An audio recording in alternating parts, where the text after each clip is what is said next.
এক বছরের ভিতরে আমি মাত্র 2বার বেরিয়েছি।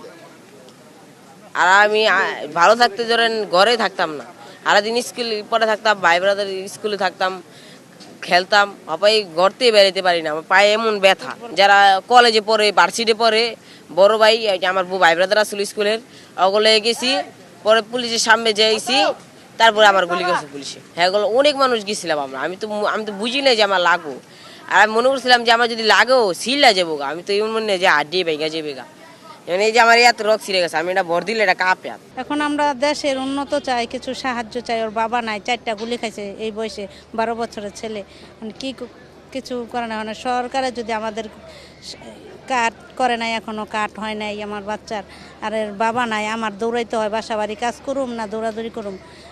এরকম 4টা বাচ্চা নিয়ে খুব অসহায় অবস্থায় আছে। কিন্তু এইভাবে মনে করেন বাচ্চাটার জন্য সুচিকিৎসার দরকার, ওর হাসপাতালে ভর্তির দরকার, বুঝছেন? এই যে রক্ত পড়ে, পুষ পড়ে পাউটা দিয়া। সবাই যেন আল্লাহ সুস্থ রাখে কামনা করি আল্লাহর কাছে।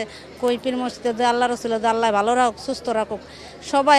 আমগো ছেলের থেকে আরও খারাপ অবস্থাও মানুষ আছে। আমি সবাই সুস্থ থাক, সবার মায়েরা ভালো থাক, সুস্থ থাক। যাদের সন্তান, কেউ সন্তান হারাইছে, তাদের কি অবস্থা? আমাদের তো মনে করেন একটা আছে যে ভালো হইব, কিন্তু তাদের তো আরও সমস্যা।